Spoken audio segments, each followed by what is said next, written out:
Beleza, então, pessoal, vamos lá. A gente vai, então, dar início aqui à nossa palestra aqui de tráfego orgânico e SEO. São informações bastante importantes e relevantes também para o seu site. A gente percebe que são estratégias que, muitas vezes, quando o cliente vai lançar o site, ele acaba dando um pouco de atenção, mas isso vai ficando pelo caminho. E é uma estratégia que eu quero mostrar para vocês o quanto que ela é simples de fazer, barata de fazer e que vale muito a pena, beleza? Então, vamos lá. Primeiro a gente vai passar sobre o que é o SEO, né? O SEO aí, ele é uma metodologia, uma forma que a gente utiliza para poder fazer que é a definição dele é o Search Engine Optimization, né? Que é como essa máquina, como o Google entende que o nosso site ele vai ser lido ali dentro. Então, para nós, a gente consegue ver ali que é uma página que ela tem um cabeçalho, ela tem cores, ela tem fotos, ela tem vídeos, ela tem interações. Só que o computador, a máquina, ela não enxerga isso dessa maneira. Ela enxerga isso como um conglomerado de códigos e ela interpreta aqueles códigos para deixar aquilo visível para a gente de uma maneira que a gente consiga ler, né? Então, otimizar esses códigos, essas palavras, essas linguagens, para que a máquina consiga entender, é muito interessante. E é aí que está a separação do que é um bom site e do que é um site ruim, né? Então, esse conjunto de técnicas, ele vai te ajudar a se posicionar melhor no Google. Então, a maioria dos clientes, eles chegam aqui para nós e eles sempre pedem o seguinte: olha, eu quero participar da primeira página do Google, eu quero ser o top 1 do Google. Tá, mas você sabe o que você tem que fazer para estar ali naquela posição? Não é? Então, assim, não é algo tão simples assim. A gente precisa entender primeiro o que é que a gente tem que fazer para depois a gente realizar. Beleza? Então, essa parte do SEO ela é dividida em 3 situações: a parte tecnológica, a parte de conteúdo e a parte de autoridade. A parte de tecnologia, né, é justamente essa que eu falei: é a gente conseguir colocar esse conjunto de códigos para estarem estruturados de uma maneira que o Google entenda isso e que ele dê relevância a isso, né? Depois é a parte de conteúdo. Isso depende muito de nós, né? É como o nosso site é interessante, o conteúdo que a gente coloca ali, se é um conteúdo de verdade, se é uma coisa que realmente leva informação para as pessoas e é relevante. E aí a gente consegue, através disso, levar um conteúdo mais rico para o nosso cliente, e através disso também vai aumentar a autoridade, beleza? E como é que é o funcionamento do Google? Ele tem uma autoridade de página, que é uma coisa muito importante, né? O cliente, quando ele pesquisa alguma coisa no Google, o cliente final, ele tem a intenção de encontrar. Então, quando ele faz uma pesquisa muito clara sobre oficina mecânica em Brasília, ou quando ele pesquisa claramente que ele quer um exame de, sei lá, ressonância magnética na Asa Norte. Então, quando ele faz umas pesquisas muito específicas, ele quer o melhor resultado possível. E para aquele resultado acontecer, ele vai ter que buscar em todos os sites que estão indexados nele quem mais tem relevância para ele poder mostrar. Então, não tem nada mais chato do que a gente fazer uma pesquisa, clicar em algum link e não tem ali o que a gente quer, né? A gente acaba tendo que sair e procurar em outros links, e é assim que a gente vai navegando ali na primeira, na segunda página do Google. Eu dificilmente encontro alguém, eu sempre gosto de fazer essa pergunta, que vai até a 15ª página do Google pesquisando alguma coisa, né? Normalmente a gente encontra o que a gente quer nas primeiras páginas. E aí, para isso acontecer, a autoridade dessa página tem que ser maior, né? E aí a gente consegue isso através de conteúdo, principalmente, e a organização disso de uma maneira sintetizada que a máquina entenda, beleza? Os algoritmos e as atualizações, né? Quando a gente fala de tecnologia web, a gente tem ali diversas ferramentas, né? De tráfego pago, de tráfego orgânico, ferramentas de e-commerce, uma série delas. E o SEO, coincidentemente, ou não, né? É uma das ferramentas que sofre poucas atualizações, mas grandes atualizações. Então, fazer SEO, ele é praticamente a mesma coisa desde sempre. As mudanças que vêm acontecendo são mudanças muito grandes e poucas vezes. As últimas mudanças, por exemplo, a gente tem até um exemplo legal, que é a questão das eleições que chegou agora, né? Tá no momento de eleição. E essas fake news, que são a divulgação de conteúdos que não têm relevância, ou seja, conteúdos que são inverdades, a gente tem algoritmos fortes de SEO com inteligência artificial para identificar se aquele conteúdo ele é um conteúdo falso ou um conteúdo verdadeiro. E através disso, o nosso SEO ele consegue ficar melhor posicionado quando a gente tem um conteúdo orgânico verdadeiro, né? Então, isso faz com que uma atualização simples relativamente, né? Só que, cara, por trás disso tudo tem uma inteligência artificial muito grande e as atualizações giram em torno disso. Entretanto, você continuar fazendo o seu blog, continuar colocando seu conteúdo, continuar fazendo a estrutura de página como ela tem que ser, vai funcionar por muito tempo ainda, tá? E quando a gente fala de práticas de SEO, nós estamos falando aí de muitas práticas, muitas, né? A gente tem que colocar um conteúdo no nosso site ou no nosso blog que tenha pelo menos 1.500 caracteres, ou seja, o comprimento, o tamanho desse conteúdo é importante? É importante. E isso é uma das 200 práticas de SEO que a gente tem aqui, né? Então, é uma coleção de detalhes que quando você coloca tudo isso no seu site, com certeza ele vai ser mais encontrado do que outros, né? Questão de tecnologia também impactam bastante, qual é a plataforma que é utilizada no seu site, enfim, uma série de coisas que o Google leva em consideração porque ele quer levar o melhor resultado para o usuário dele. Bom, ainda falando de técnicas aqui, a gente tem rastreamento, indexação e exibição de resultados. Então, imagine que tudo que a gente coloca, né, dentro do nosso site, ele é lido pelo Google. Obviamente que eu tenho uma opção de construir um site que ele vai ser anônimo. Eu não vou permitir o Google ler as informações do meu site. Só que para fins comerciais isso não faz sentido, né? A gente precisa que o Google entre lá, leia todas essas informações, sintetize isso, coloque isso no índice dele e quando alguém pesquisar, eu quero aparecer ali. Né? Então, para isso acontecer, eu tenho que seguir uma série de coisas e fazer com que isso tenha relevância dentro do Google. A relevância de links também, né? Os links, eles são conexões. Então, a gente leva o nosso site em conexões do nosso site para fora, pessoas referenciam a gente, então é uma referência de fora para dentro, e eu posso ter referências internas também, que o meu site ele referencia ele mesmo em algumas situações. Então, a relevância desses links impacta bastante, porque isso vai gerar um pouco mais de tempo de página, etc., que são coisas que a gente vai falar um pouquinho mais na frente, tá? O conteúdo original e de qualidade, né?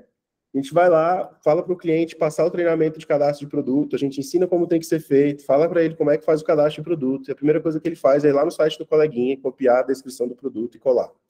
E o que acontece com isso? O Google sabe que você copiou o conteúdo de outra pessoa, porque, afinal de contas, ele indexa todos esses textos e informações e ele tem data, né? Então, aquele texto ali, naquele formato, com aquela quantidade de caracteres, ele foi inserido aqui em 2018. Aí você faz isso em 2022 e acha que ele não vai perceber. Mas ele vai perceber e todas as vezes que ele tiver que mostrar alguém, ele vai dar preferência ao conteúdo original mais antigo, porque, afinal de contas, esse conteúdo original mais antigo é o conteúdo que chegou primeiro, né?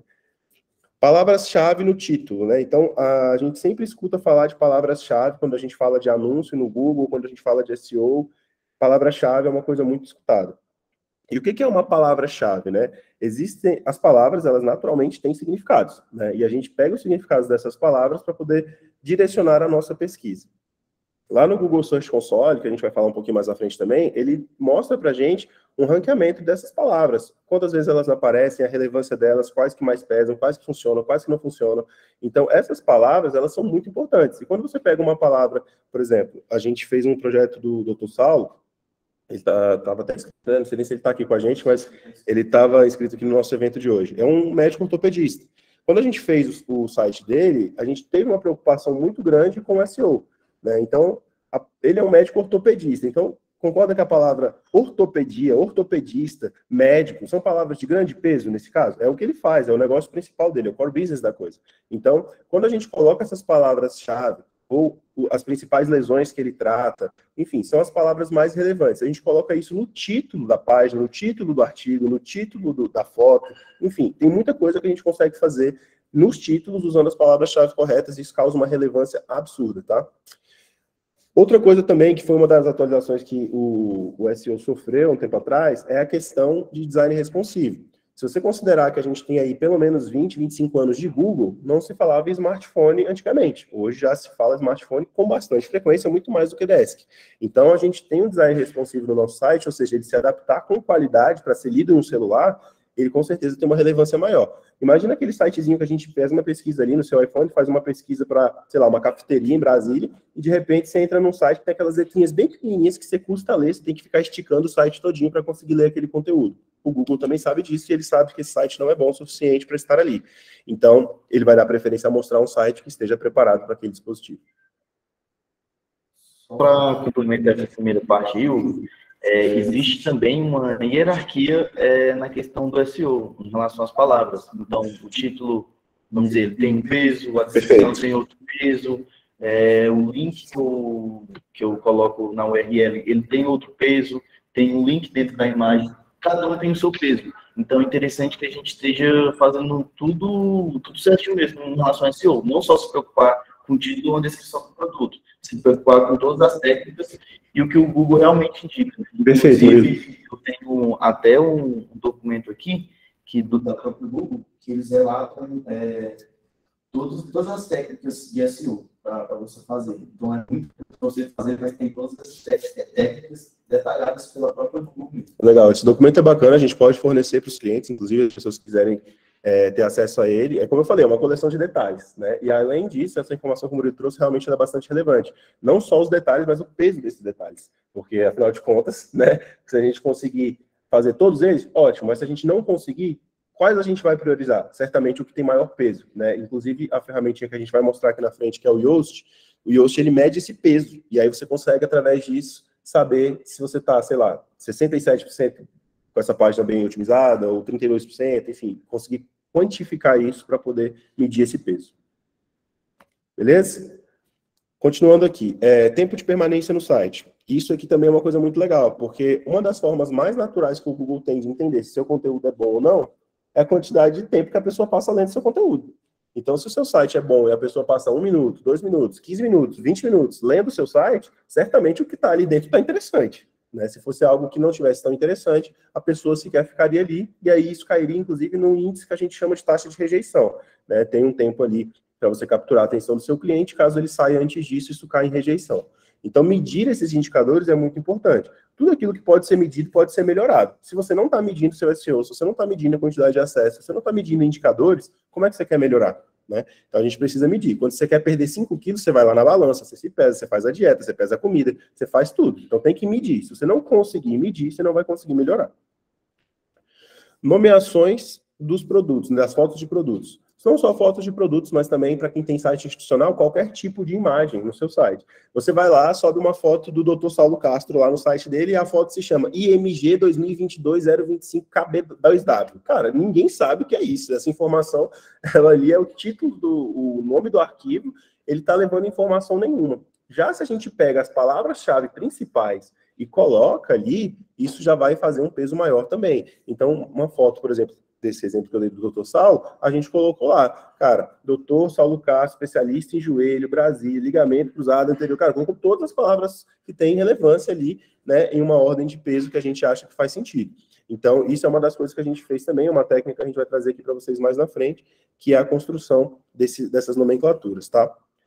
Velocidade de carregamento da página. Isso é outra coisa. Pensa do seu lado como usuário, né? Tudo que você não gosta de ver num site, o Google também não gosta, porque ele quer agradar o usuário. Então, se você tem um site que ele é lento, que ele é pesado demais, ou que, de repente, o cliente não consegue carregar uma imagem porque carrega todo o texto e fica aquele site quebrado depois de 10 minutos que vai carregar a imagem, cara, esse site provavelmente ele vai ter um engajamento baixo, o cliente vai acabar saindo, e isso vai contribuir para que o seu SEO, por mais rico que seja o seu conteúdo, não valha de nada. Tá? Então, a gente precisa pensar em todos esses detalhes. O tamanho do conteúdo, né? Como eu falei lá, uma das 200 características é o tamanho do conteúdo. Se eu falar para vocês aqui sobre SEO em 2 minutos, ou se eu falar aqui sobre SEO em 2 horas, com certeza a quantidade de informações que eu vou trazer para vocês vai mudar, né? O tamanho do meu conteúdo vai mudar. Agora, se eu falar 2 horas de água aqui, certamente também não vai agregar em nada. Então, se eu conseguir falar muito e falar bem sobre esse assunto, aí é que está o melhor cenário possível, né? Eu vou conseguir falar bastante, ser bem completo sobre esse assunto, e aí sim eu vou ter uma relevância maior. Então, um conteúdo grande e rico vai fazer com que você tenha muito valor no teu site. E os links externos e internos, né? Eu já fiz uma introdução sobre isso aqui atrás, mas basicamente, os links internos são links do seu site levando para outro lugar. Você caracteriza lá, por exemplo, uma lesão de ligamento cruzado anterior e, cara, eu vou fazer uma referência lá no blog do Sara Kubitschek que fala sobre isso também. Então, eu estou complementando o assunto para o meu usuário. Eu fiz uma introdução, falei um pouco sobre o assunto, mas se ele quiser saber mais sobre isso, ele pode clicar aqui, que eu estou garantindo que essa informação também é relevante. Cara, isso é um link bacana que eu posso fazer para ele. Outra coisa é o contrário disso, é um link externo. Às vezes eu tenho uma parceria com alguma outra empresa de São Paulo, uma fundação de ortopedia, ou qualquer coisa que seja assim, e esse cara me referencia, né? Eu vi aí que é o pessoal da Enxoval que tá aí, não é, Murilo? Então imagina só que, cara, de repente você tá lá no site da Carters, ele fala, ó, lá em Brasília tem uma empresa que é a Enxoval, e tá aqui, tá o link dela aqui. Então se ele te referenciar lá no site da Carters, poxa, isso seria de muito peso para você. Primeiro porque o público que está lá tem a possibilidade de vir até você e uma empresa tão grande, com um porte grande desse, está te referenciando.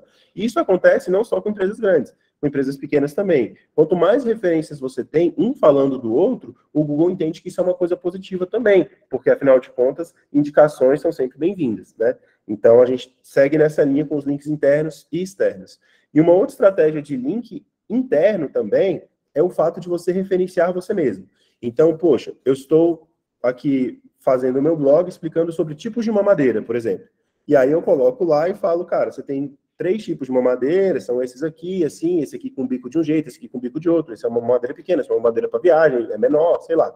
Você faz lá toda a descrição explicando por que a pessoa tem que ter 3 mamadeiras e não uma só, beleza? Quando isso acontece, você fala para ele, ó, mas eu também tenho esse outro link complementar aqui que te diz por que quando você também tem uma mamadeira, você tem que levar uma chupeta, por exemplo. E você referencia você mesmo. E quando ela clica ali, agora ela vai ver um outro link, um outro post, falando sobre 3 tipos de chupeta, qual a diferença entre elas. Na prática, o que você faz com isso? Você aumenta o tempo de permanência do seu cliente dentro do seu site. Então, ele vai, quando ele percebe, ele já está ali há 3, 4, 5 minutos lendo o seu site, com informações diferentes, fazendo vários cliques. Se ele clica no seu site, entra lá e ele fica lendo a mesma página por 2 minutos, é bem diferente de ele passar 20 minutos em 3, 4 páginas diferentes. Porque a hora que isso acontece, o Google também entende que você está tendo uma navegação interna, o tempo de página aumenta, a quantidade de sessões aumenta, enfim, aí você vai aumentando a sua relevância também, beleza? Galera, tudo certo até aqui? Se alguém tiver alguma dúvida aí, vai mandando no chat, o Murilo está me ajudando aqui, ele vai olhando, e se tiver alguma dúvida pode ir falando por aí, e quem está presencialmente também quiser interromper e perguntar alguma coisa, só falar, beleza? Deixa eu só complementar um pouco sobre a questão dos links, né, externos.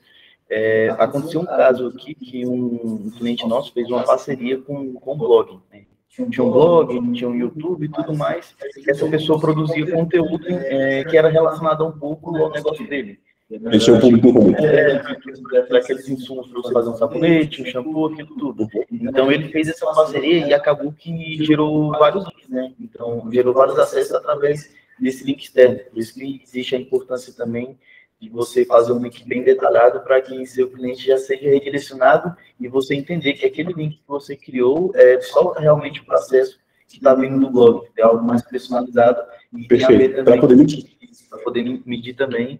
E aí, porque assim, existe o análise e tudo mais, só que lá você fica um pouco limitado em relação a medir esses acessos de onde está vindo, né? Talvez possa haver uma falha de indexação, alguma coisa ali, e eu não consiga saber exatamente.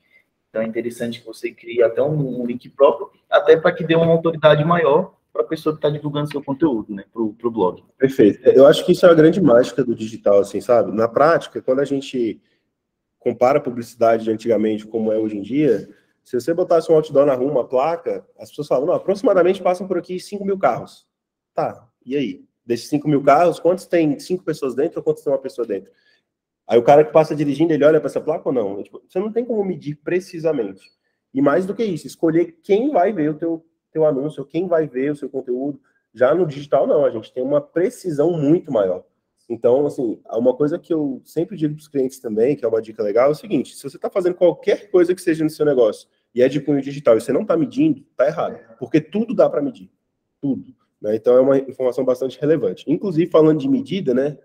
O Google Search Console serve para quê? Para medir, né? Então, essa ferramenta, então, assim, e como é que está o SEO do meu site? Ele é bom, ele é ruim e tal? Enfim, não sei. A gente consegue avaliar isso, principalmente usando a ferramenta que é o Google Search Console. Ele traz para a gente alguns indicadores, aqui tem os indicadores mais básicos e mais importantes também. Por quê? A quantidade de cliques, a quantidade de impressões, a posição que você vai estar na página, tudo isso tem referência a uma coisa só, são as palavras. O Google, ele não consegue ouvir, ele não consegue ver um vídeo, ele não consegue identificar uma foto. Não é isso que ele faz. O que ele faz é transformar tudo em palavras e, a partir das palavras, ele definir a relevância. É isso que ele faz. Então, quando a gente está falando ali que a gente teve 1.300 cliques, praticamente, e um total de impressões de 39 mil impressões, a gente está falando que as suas palavras apareceram quase 40 mil vezes, mas que dentro dessas 40 mil vezes a gente só conseguiu que as pessoas clicassem em alguma coisa que tem essas palavras 1.300 vezes. Isso dá uma média aí de 3,3%. São indicadores que eles mostram, inclusive, às vezes, por segmento, né, Murilo? A gente consegue ter, para e-commerce é uma coisa, para site institucional é outra coisa, para certos tipos de site institucional é uma coisa. Então, depende. São indicadores e a gente também tem que criar indicadores comparativos com nós mesmos. Como é que a gente estava no passado, como é que a gente está agora. Então, isso ajuda bastante, né? E aqui ele tem a posição média. Essa posição média é literalmente, dentro das centenas de milhares de sites do Google, em qual posição você está. É um ranking, não é? Então, desse ranking aí, por que ele vai mostrar um em primeiro e o outro em último? Por que ele vai mostrar um em primeiro e o outro em quarto? Por que o cara do quarto não consegue chegar em primeiro? Existe alguma coisa que impacta nisso, né?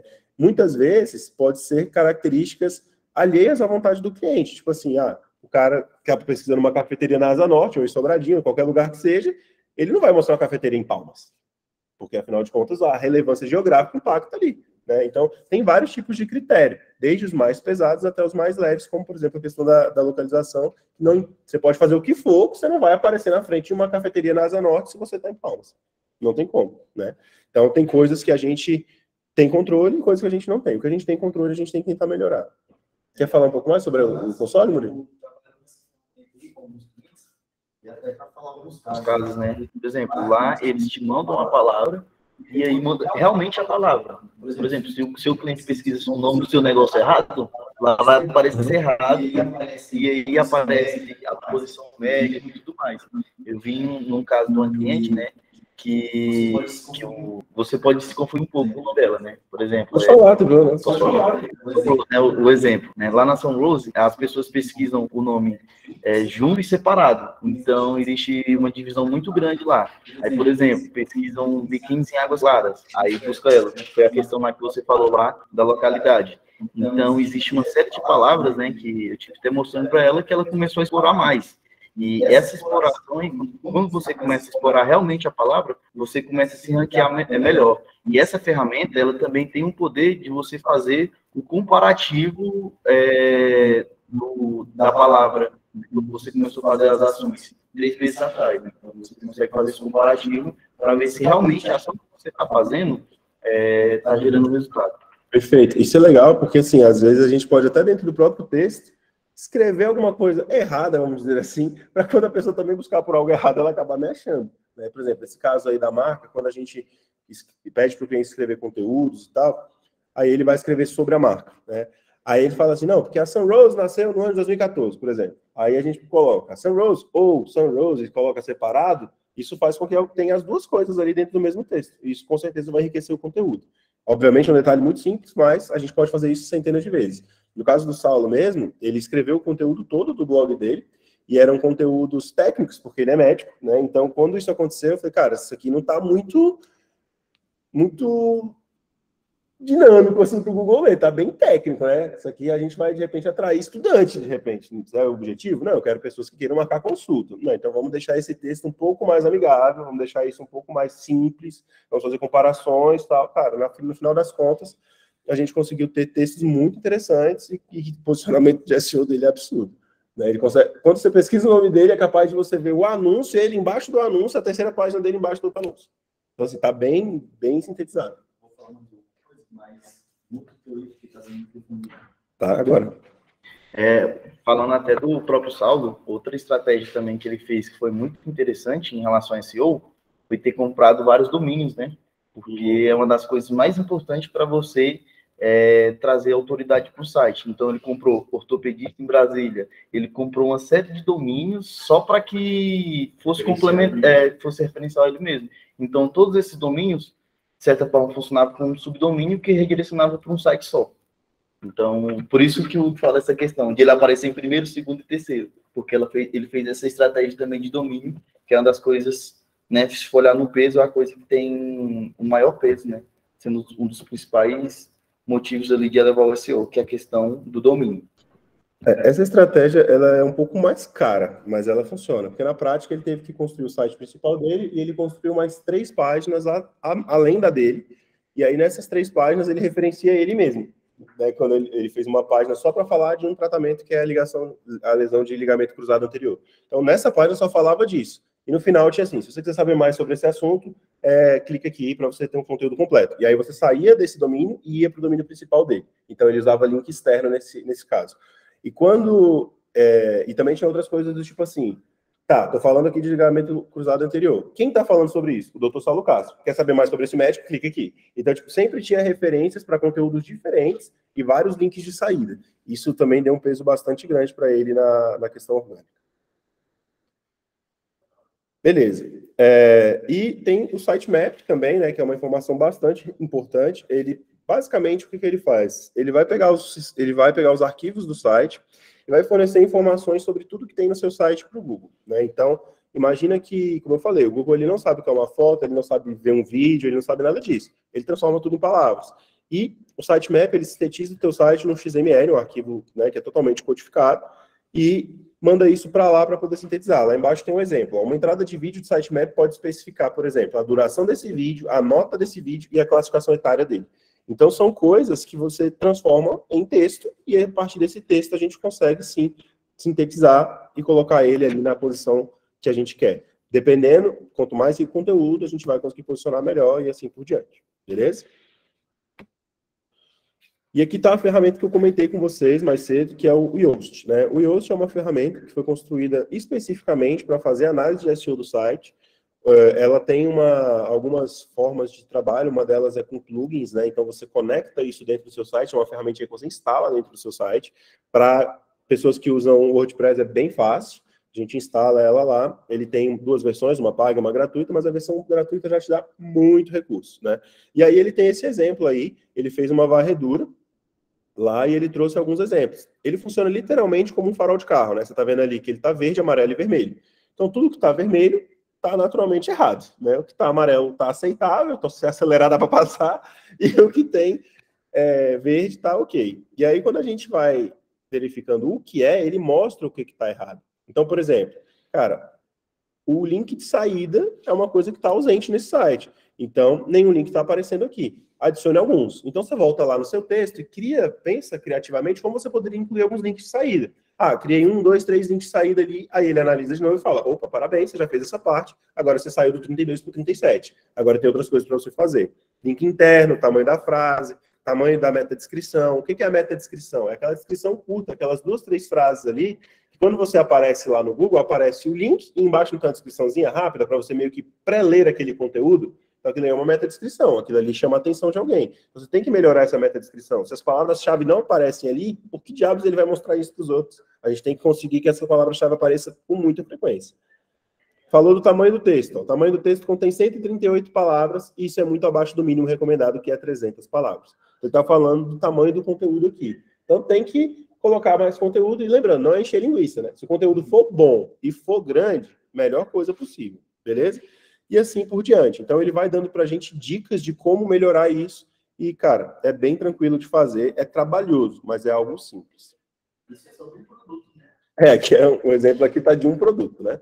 Mas aí você pode passar isso em todos os produtos do seu site, você pode passar isso em todas as páginas do seu site, enfim, tudo que for texto, ele vai analisar. E o link building, né? O link building é o conjunto de tática que a gente tem para poder fazer esse link ficar mais qualificado e mais relevante. O caso mesmo, voltando aqui para o caso do Saulo, que eu estou falando muito do Saulo, gente, porque foi o último que eu fiz mão na massa mesmo, então é o que eu mais tenho lembranças, assim. Então, lá no caso dele, a gente fez um link building lá construindo todas as palavras-chave, fizemos o ranqueamento dessas palavras, e todos os links do site têm essas palavras. Então, por exemplo, quando a gente tem lá uma ligação, um problema de menisco, por exemplo, cara, quais são os critérios para essa pessoa, os sintomas que a pessoa tem quando ela machuca o menisco? Então, isso impacta. A palavra menisco impacta. A palavra Brasília impacta, porque, afinal de contas, ele só opera aqui. Então, quando a gente clica na página, em vez de ser só Dr. Saulo Castro /menisco, a gente tem Dr. Saulo Castro /menisco, /Brasília, /sintoma tal, /doutor, /Dr. Saulo. Então, cara, fica um link bem grande, mas esse link ele está rico em palavras. E pouco importa para o usuário se esse link é pequeno ou grande, porque, afinal de contas, ele não escreve, ele só clica.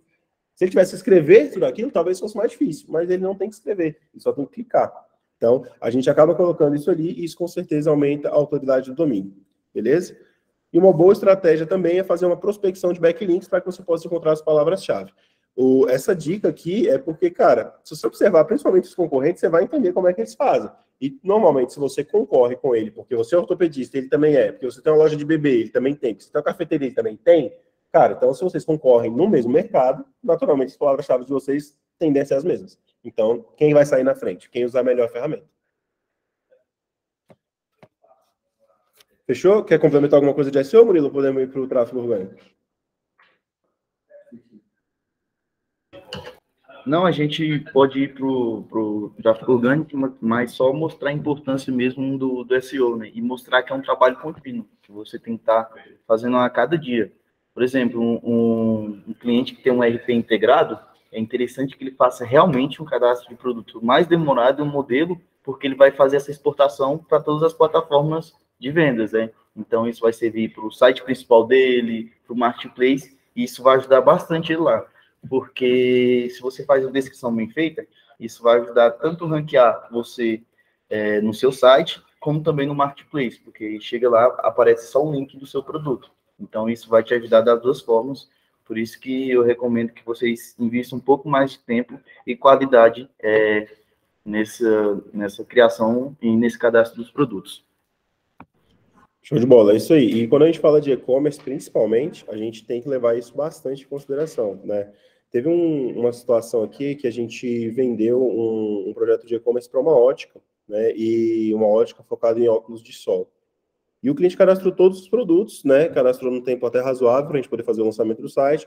Só que cadastrou com informações muito pobres, né? Tipo assim, óculos, modelo X. E é isso, né? Então, assim, tinha que ter muito mais informações. E aí eu comecei a pensar, na época, esse projeto acabou não dando certo, e eu fiquei com uma pulga atrás da orelha. Falei, tá, mas também, como é que a gente vai comprar um óculos de sol pela internet? E aí eu fiquei imaginando o que poderia ter dado errado ou certo naquele projeto. Só que outro dia eu fui impactado por um anúncio de óculos de sol. Quando eu cliquei no anúncio, eu vi tanta riqueza de informação no cadastro de produto. Eu falei, cara, é assim que vende um óculos de sol pela internet. Então, pra você ter noção, eles colocaram uma imagem feita no Photoshop da diferença entre você olhar uma imagem com e sem o polarizado do óculos. Então, assim, são vários detalhes que não posso viver a experiência de colocar o óculos e entender o que acontece. Como é que eu posso digitalizar toda aquela experiência de botar o óculos no rosto e ver as diferenças dele, né? Então, foto assim da pessoa segurando o óculos com a haste amassada para mostrar que a haste não quebra. Então, são vários detalhes que você só conseguiria fazer se você tangibilizasse o produto. E eles tentaram digitalizar isso de alguma maneira. Então, com certeza, se o cliente tivesse dado um pouco mais de foco no cadastro do produto, colocado mais riqueza de informações, ou no mínimo, se ele tivesse escrito tudo isso, que a haste não quebra, que é polarizado, que dá uma diferença, que dá isso, que dá aquilo, certamente isso teria melhorado bastante. E aí, quando a gente vai para e-commerce, a gente tem um problema muito grave, porque muitos clientes têm volume de produtos. Então, roupa, chega roupa toda semana. E você conseguir fazer um cadastro bem feito, qualificado, em produtos que chegam toda semana, você tende a não fazer. E principalmente loja de roupa que, cara, além de chegar produto toda semana, ela vende com muita frequência. Ela fala assim, cara, às vezes eu gasto meia hora fazendo um cadastro e eu só tenho uma peça dessa e eu vendo ela em 20 minutos. Então, não valeu nem o tempo de eu ter vendido, não valeu de eu ter gastado para escrever isso. Então, aí a gente tem que pensar bastante qual tipo de conteúdo que a gente quer colocar, o que faz sentido, o que não faz. E se valer a pena, por algum momento, gastar esse tempo fazendo um cadastro bem feito, invista nisso, porque o resultado é fatal. Beleza, vamos falar de tráfego pago, ou de tráfego orgânico, então, e no finalzinho a gente vai falar as diferenças e as coisas que tem em comum entre o tráfego pago e o tráfego orgânico. Então, primeiro a gente vai sintetizar para vocês o que é, né? Então, quando a gente fala de tráfego orgânico, ele é o conjunto de visitas geradas no seu site de maneira espontânea. Então, é de graça? Depende, não custou dinheiro, né? Custou tempo, porque teve que fazer todo esse trabalho que eu acabei de falar para o site ficar bacana, para você ser encontrado. Então, isso te custou bastante tempo, que naturalmente às vezes custa dinheiro. Você às vezes coloca funcionário para fazer, você às vezes gasta tempo para fazer, deixaria de fazer outras coisas. Então, ele tem, de fato, algum custo, só que ele é orgânico. Então, com esses custos orgânicos, a gente vai conseguir gerar visitas no site sem custar dinheiro. Essas visitas são chamadas de tráfego orgânico, beleza? Esse tráfego ele vai vir de diversas fontes e o tráfego pago é outra coisa. Você pagar para alguém entrar no seu site através de um anúncio, através de um link pago, não é tráfego orgânico, isso é pago, beleza? Somando essas duas coisas, a gente tem um conjunto, né, de estratégias que o nosso objetivo final é fazer o quê? É aumentar o volume de pessoas dentro do meu site. Acabei de dar um exemplo aqui de uma pessoa que tangibilizou uma experiência física de óculos de sol online. Você está tangibilizando uma experiência de um negócio físico online. É a mesma coisa. Então, no seu negócio físico, se você abrir uma loja e ninguém visitar a sua loja, certamente você não vai vender nada. né? Se você abrir um consultório médico e ninguém for lá para fazer consulta, você não vai fazer cirurgia, você não vai fazer consulta e você não vai ganhar nada. Então, se você abre um canal de vendas, um canal novo de contato, que é o teu site, você, no mínimo, precisa de pessoas ali. Se não entrarem pessoas, não dá. Né? E uma das coisas que eu sempre pergunto para alguém que está falando que as coisas não estão dando certo no online, a primeira pergunta que eu faço é: quantas pessoas entraram no seu site ontem? Se essa pessoa não souber responder essa pergunta, essa pessoa está fazendo tudo errado, ela não está medindo o básico. Porque se ela tivesse uma loja física, eu falava: quantas pessoas foram na sua loja ontem? Ela pode até não ter o número exato, então ela vai falar aproximadamente umas 20, 30 pessoas. Então ela está medindo isso no físico e não está medindo no online. Como é que ela faz também as ações dela e identifica assim, os resultados, exatamente. Né? Então, assim, você bota uma placa lá na frente da cafeteria e fala: gente, promoção de café, compra um café e ganha um pão de queijo. Foi uma ação que você fez. Se traz gente para dentro e ela consumiu isso, pronto, essa ação teve resultado. Então você faz e vê se tem resultado. Agora no online você não faz nada e quer que as pessoas simplesmente acessem seu site porque você está no Google. Não é bem assim, né? A gente precisa tentar fazer o máximo. Lembre-se sempre, é uma coleção de detalhes. São muitos detalhes para fazer a coisa funcionar, né? Então, trabalhar o SEO no site é muito importante para aumentar o tráfego pago. O uso de e-mail marketing também. Aí você me pergunta: Silvão, mas e-mail marketing não é pago? Você não tem que pagar para fazer e-mail marketing? Nem sempre. Né? Existem estratégias, principalmente iniciais de e-mail marketing, com várias ferramentas que elas são gratuitas até certo ponto. Então, até certo ponto, você não pagou. Se você não pagou e trouxe gente para dentro do site, então é orgânico. O MailChimp é o melhor exemplo de todos. Cara, até 2.000 contatos e 10.000 e-mails por mês, você não paga nada. Então, para um negócio local, para um negócio pequeno, é uma boa quantidade. E se você não está pagando nada, é orgânico. Fortalecer a presença digital do negócio. Não só ter um site, mas, por exemplo, o Google, em especial, ele tem, agora junto com o Google Maps, né? O Google Meu Negócio se integrou ao Google Maps, e lá você pode cadastrar todas as informações do seu negócio, se esse negócio é um negócio físico também. Então, você cadastra o horário de funcionamento, você cadastra fotos, se o cliente pode comentar da experiência dele lá e tal. Cara, e tem um espaço lá escrito bem assim: coloque o seu site aqui. Não tem um espacinho lá para colocar o site? Aí você vai lá, faz o Google Meu Negócio inteiro, mas você não coloca o site lá. O que o Google entende? O Google entende que esse cadastro está incompleto. Porque um negócio, de verdade, tem tudo, inclusive um site. Então, se você coloca tudo lá, preenche todos esses dados, você tem um outro espaço que não é um site seu, é um campo lá dentro do Google que referencia você. Isso também traz alguém para dentro do seu site, é tráfego orgânico. Você tem um Instagram, por exemplo. Vou falar do meu site aqui, vou colocar o meu site na bio. Alguém viu meu Instagram, clicou no meu site, entrou no meu site gratuitamente, é tráfego orgânico. Então, a gente tem que fortalecer a presença digital em todos os canais.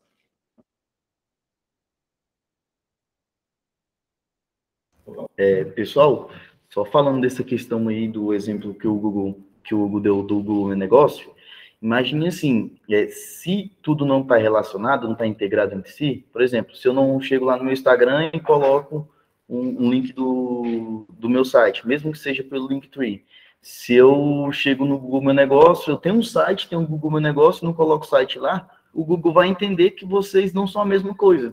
Entendeu? Porque ele precisa de uma confirmação. A partir do momento que você coloca o site, ele já vai aparecer algo em conjunto. E também algo relacionado. Porque toda vez que eu clico no Google Meu Negócio e abre a aba lá do seu negócio, ele já abre o link do site também para você ser redirecionado, né? Então, vocês têm que aproveitar isso, porque é uma coisa básica de se fazer. É simplesmente você pegar o link e colocar lá, que já vai integrar e o Google já vai reconhecer e trocar informações entre si. Então, é uma atitude pequena que pode trazer um grande resultado para você. Perfeito, Murilo. E tem também, assim, a gente tem que entender que o domínio do site, ele é uma propriedade, né? Então, você tem lá o seu domínio, jessicsoares.com.br, cara, isso aí é o seu nome, é lá, é seu, não tem outro site com esse nome. Se você entra no google.com, você cai sempre no mesmo lugar, você não vai cair em outro lugar. Então, essa propriedade, ela demonstra várias coisas. E para a gente cadastrar o Search Console, para a gente medir, para a gente registrar, a primeira coisa que ele pergunta para a gente é: me prove a propriedade desse domínio. Então, a partir do momento que eu provo a propriedade daquele domínio lá para eles, as coisas começam a clarear. E tem surgido muitas ferramentas nos últimos anos que fazem com que você consiga autenticar muita coisa porque você está fazendo aquilo ali. Imagine que você coloca lá dentro do Google Maps o teu site e ele entendeu que aquele negócio ele é seu por causa do seu domínio. Se por acaso eu entrar agora e quiser cadastrar um negócio novo lá, eu cadastro. Mesmo que eu não tenha propriedade, ou mesmo que eu não seja dono desse negócio. Agora, quando eu provo lá com o domínio que ele é meu, eu consigo ir lá naquele cadastro, tomar ele para mim e falar: isso aqui é meu. Então, existem várias coisas que a gente pode fazer simplesmente com o domínio. O domínio é uma das coisas mais importantes que se tem. E o que mais acontece aqui é o cara chegar e falar assim, não, porque tá no nome do meu sobrinho, que fez com não sei quem, cara, e perde o domínio. Isso é uma das coisas que mais acontece. Inclusive, o processo judicial, se caso houver também conta. a necessidade, eles vão olhar no domínio de quem é a propriedade. Tive ajudando, como por exemplo, meu cliente, eu só tive ajudando a comprar o domínio, ele comprou o domínio com o nome lá BlackRock e ele foi denunciado pela empresa do Canadá. Porque tinha o registro da marca. Pois é. Então, várias coisas são muito importantes a gente prestar atenção. O domínio é uma coisa tão baratinha e que tem um impacto gigantesco e quase ninguém sabe disso. Beleza. Seguindo aqui, então, trabalhar um blog, né? Por que que o blog é a parte mais interessante do SEO? Todo mundo fala disso. Pô, tem que ter blog, não sei o quê. Tem que ter no sentido de você conseguir ter mais conteúdo publicado, você se organizar esse conteúdo e ter cada vez mais riqueza nesse conteúdo. Agora, eu sempre falo para os clientes, cara, o blog é importante? Muito importante, muito importante. Se você colocar o blog no seu site, você vai conseguir um posicionamento orgânico muito melhor.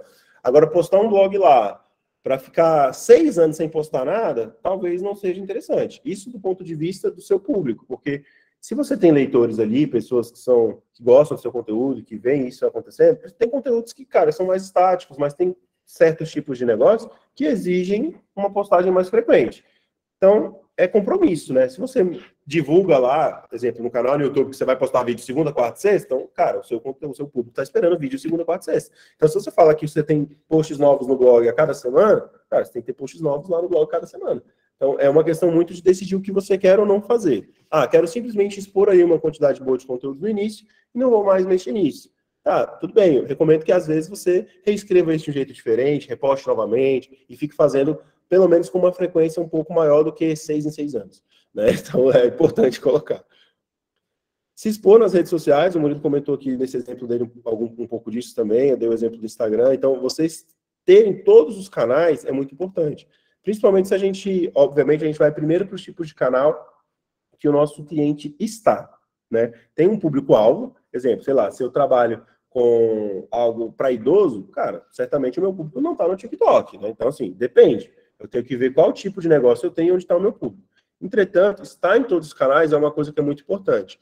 Entender o que esses canais fazem também é muito importante. Exemplo, o Google, os anúncios que a gente faz no Google e nas redes sociais são diferentes. E as exposições de conteúdo que a gente faz no nosso site, que a gente faz nas redes sociais, também são diferentes. Porque o momento que a pessoa está quando ela está no Google é bastante diferente do momento que ela está quando ela está simplesmente navegando na rede social.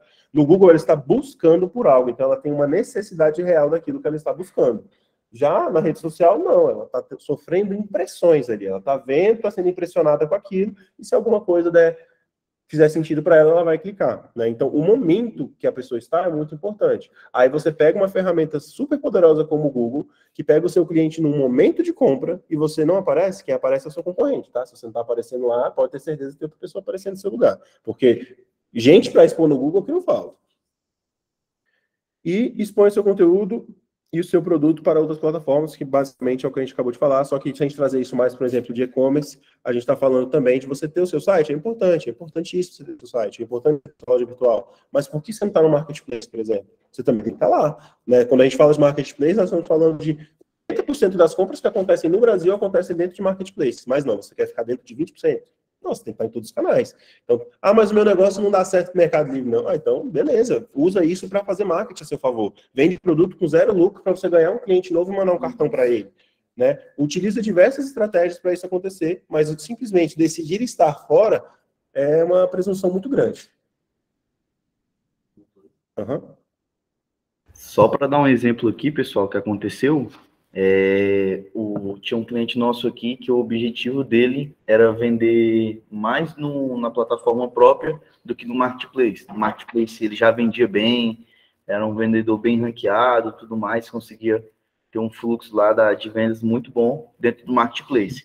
E aí a gente decidiu fazer uma estratégia de migração do público que estava no Marketplace para o site. Então, como é que a gente fez isso? A gente simplesmente, deram uma ideia aí, da gente fazer um cartãozinho e enviar para os clientes. Né? E ele, no primeiro mês, começou a vir alguns, no segundo mês já aumentou, já no terceiro mês, ele conseguiu vender mais na plataforma própria do que no marketplace, só por causa dessa migração de público, né? Então, não pode vir nos primeiros 3 meses, mas depois vai começar a vir. Então, é interessante, mesmo que você perca um pouco a margem ou não ganhe nada, aquilo ali, vamos dizer que a gente está pagando o preço para poder captar esse cliente. Então, o cliente ele vai ter a primeira experiência com você. E esse cartãozinho, né, a gente colocou um limite de tempo, então ele fazia com que alguma pessoa usasse, né? Se o cliente não fosse comprar, ele passasse para frente.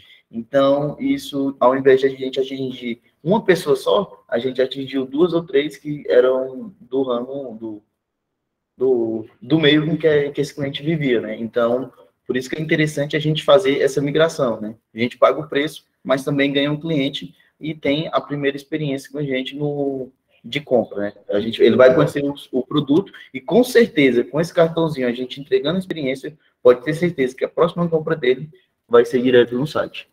Perfeito. E aí isso entra no custo de aquisição de cliente, né? É um canal que você usa para poder trazer outras pessoas. E você me lembrou um exemplo de um cliente que eu acompanhei também, ele tem uma pizzaria. E aí ele viu o iFood crescer e tomar espaço, né, com as outras pizzarias. Tá? Cara, eu tenho que estar no iFood também, todo mundo tá lá.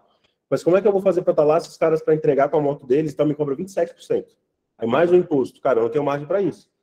Aí ele fez caixas diferentes. Ele tinha uma caixa branca para entregar na pizzaria dele, ele tinha uma caixa vermelha para o iFood.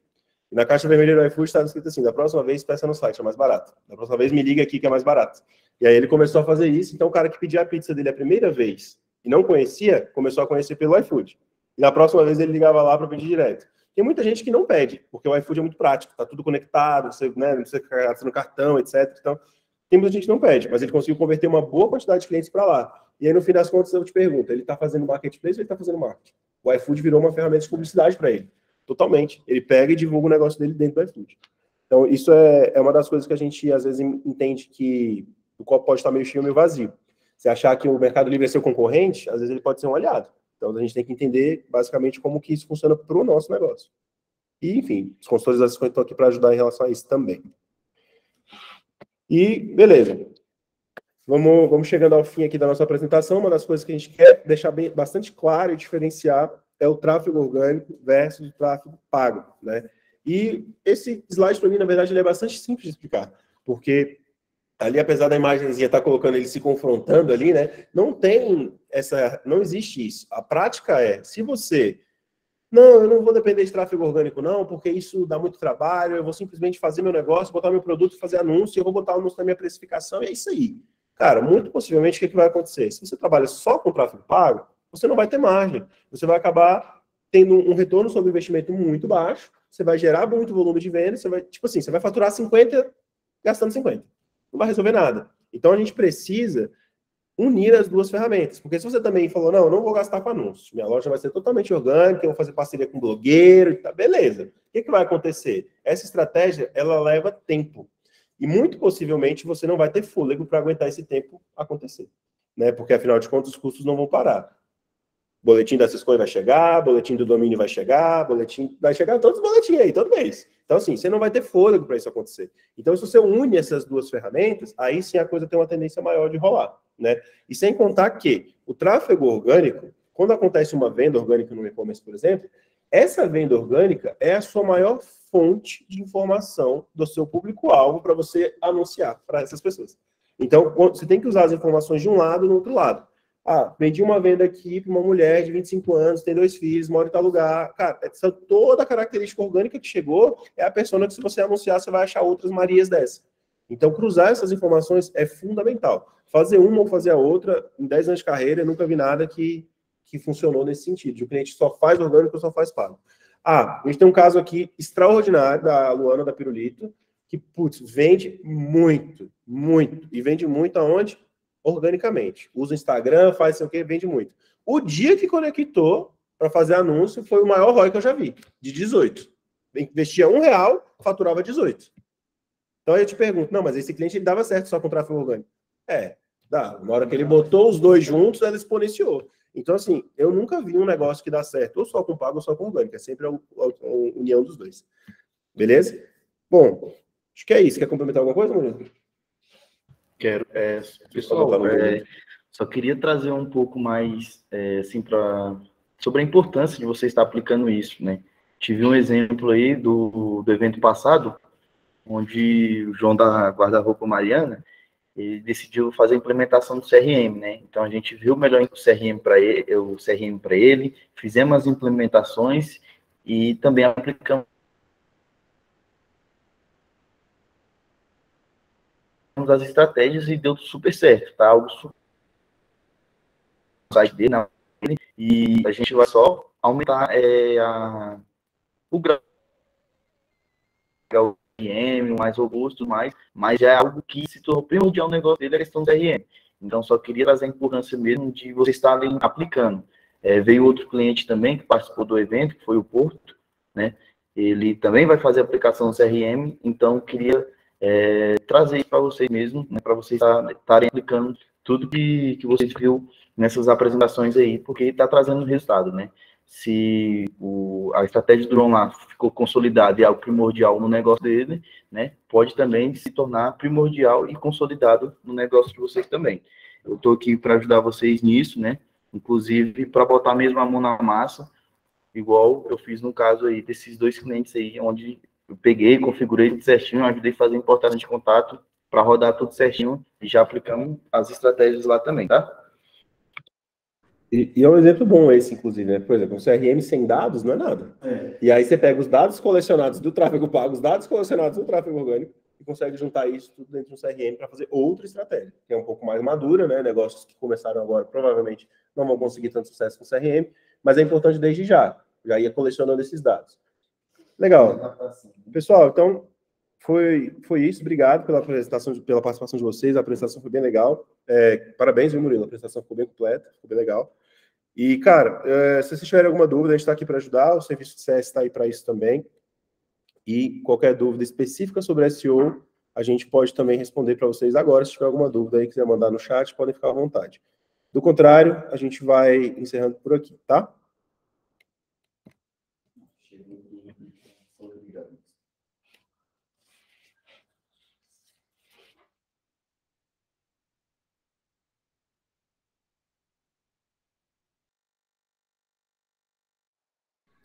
Então, fechou, pessoal. Obrigado aí pelas felicitações, tá? Tchau, tchau. Até a próxima.